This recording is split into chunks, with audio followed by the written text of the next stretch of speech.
I want to say thank you to the whole executive board of United Filipino Seniors of Quebec.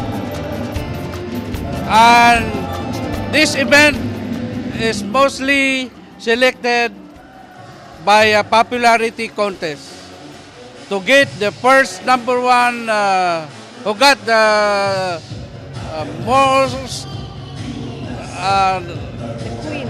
the queen is selected by the most amount of money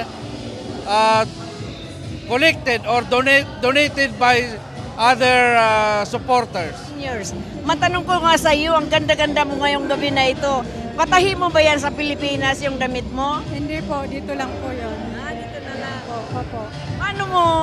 Paano ka pumasok dito sa contest na ito? Dahil po sa auntie ko, lagi niya ako inimbitahan dito. Kasi 4 years ago, nag-i-enjoy naman po ako. Sa 2 taon na reign mo, ano ang balak mo na gagawin para sa UPS? Meron ka bang alam na gagawin mo? Tutulong po kung anong matutulong ko po.